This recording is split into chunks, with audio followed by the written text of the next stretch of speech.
Roy Suryo ini bener-bener halu akut ya. Masa dia bilang ijazah Pak Jokowi itu nggak ada? Karena itu menurutnya kasus hukum soal ijazah Pak Jokowi nggak bakal rampung alias P21. Ini dia ucapin dalam program Head to Head CNN Indonesia TV pada 20 Mei lalu. Di kesempatan itu dia dengan PD-nya yakin kasus soal ijazah palsu Pak Jokowi nggak bakal P21. FYI, P21 ini adalah status berkas perkara yang dinyatakan lengkap sama jaksa. Persoalannya nggak mungkin bisa selesai, wong ijazahnya palsu kok mau selesai? Nggak mungkin, 99,9% ijazah ini adalah palsu, ucap Roy. Bahkan Roy juga mengklaim ijazah asli Pak Jokowi sebenarnya nggak ada. Dia menyinggung buku karya Bonatua Silalahi berjudul Ijazah Jokowi Tidak Ada. Dia lalu mempertanyakan skripsi Pak Jokowi mulai dari lembar pengesahan, jenis kertas, nama dosen, sampai tanda tangan yang menurutnya janggal. Jadi ini juga nggak ada lembar pengujiannya, nggak ada skripsi yang kemudian tidak ada bisa terbit ijazah, katanya. Bukan cuma itu, sebelumnya Roy juga sempat menantang pihak-pihak yang yakin kasus ini bakal segera P21.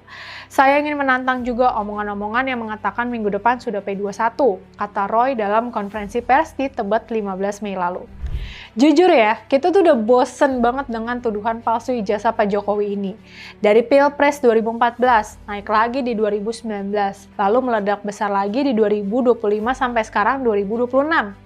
Bisa dibilang ini salah satu kontroversi politik paling panjang di Indonesia modern. Yang bikin publik capek, narasinya muter-muter di situ aja.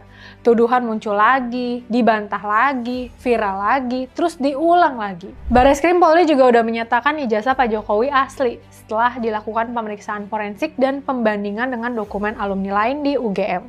Di sisi lain, kubu Pak Jokowi justru kelihatan makin siap menghadapi persidangan. Kuasa hukum Pak Jokowi, Rifai Kusumanegara, bilang bahwa Pak Jokowi siap hadir langsung ketika perkara ini benar-benar masuk tahap sidang. 3 minggu yang lalu saya bertemu dengan Pak Jokowi dan tim. Bahkan beliau sudah mempersiapkan kalau ini P21.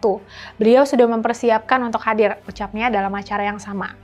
Termasuk membawa seluruh ijazahnya tidak hanya S1, tapi dari SD, SMP, SMA, hingga S1, lanjut Rifai. Rifai juga meminta proses hukum gak didorong secara emosional atau diburu-buru. Jadi biarkan bekerja secara objektif, tidak perlu didesak-desak, ucapnya.